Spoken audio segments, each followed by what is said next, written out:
Oui, donc ce document, évidemment, s'inscrit dans la tradition des documents qui défendent la doctrine sociale de l'Église sur la question du travail. Mais ce qui est intéressant dans ce document, c'est qu'il donne des éléments aussi concrets. Le document se termine par 17 propositions pour développer un travail, développer des politiques qui encouragent le travail, qui soient à la fois décent, durable et participatif. Alors on peut donner des exemples du côté du travail décent.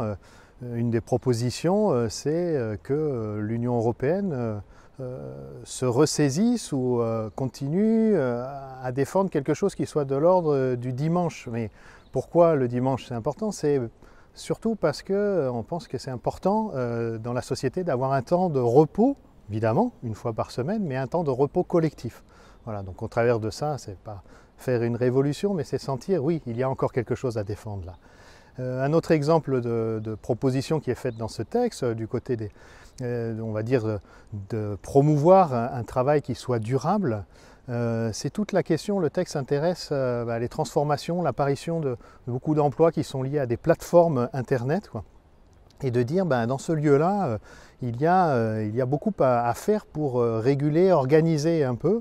Et la proposition que fait le document, c'est probablement l'Union européenne qui a déjà une directive sur le travail temporaire, pourrait peut-être l'adapter, l'étendre, réfléchir à quelque chose qui encadre un peu mieux le travail donc de toutes ces personnes qui travaillent, on va dire, dans des choses qui sont du côté de Uber ou de plateformes Internet et où les gens sont à la fois auto-entrepreneurs d'un côté mais liés à une plateforme Internet de l'autre.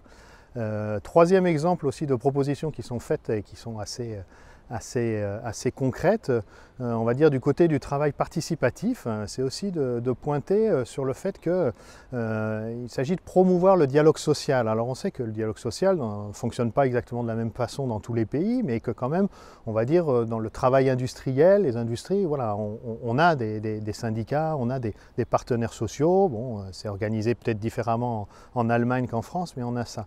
Mais en même temps, la proposition que fait le texte, c'est de dire que l'Union européenne pourrait aider à constituer aussi des lieux mieux organisés de dialogues sociaux dans ces nouveaux lieux de travail. On revient encore sur la question des plateformes, la question de l'évolution du travail avec le numérique. Il y a beaucoup de nouveaux métiers, de nouveaux emplois qui sont en dehors du champ classique, on va dire, de l'organisation du travail. Et là, c'est aussi de la compétence de l'Union européenne de favoriser que se mettent en place des vraies instances de dialogue. Voilà, donc 3 exemples pour dire que lorsque la Comessé, voilà, au nom de l'Église, au nom de la tradition de l'Église sur les questions sociales, fait des propositions, c'est pas simplement de rappeler des grands principes. On rappelle des grands principes qui sont fondés, finalement, c'est la défense de la dignité humaine et du fait que le travail, c'est pas simplement une question de revenus, mais c'est une question de dignité. Mais elle le fait au travers de questions bien précises, en raison aussi de sa connaissance de quels sont les sujets, les politiques que, au niveau de l'Union européenne, au niveau du Parlement européen et de la Commission européenne, sont vraiment des lieux où les institutions européennes peuvent agir.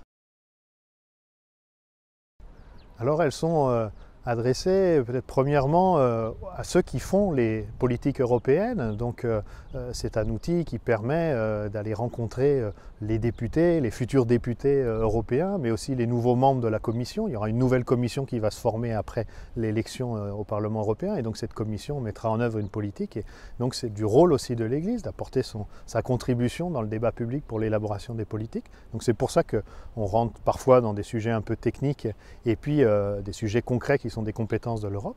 Mais évidemment, ça peut aussi nous aider, nous les citoyens européens, qui sommes amenés à aller voter pour nos députés. Ça peut nous donner des critères, des éléments pour réfléchir à ce que nous voudrions comme politique et donc interroger les candidats sur ces questions-là.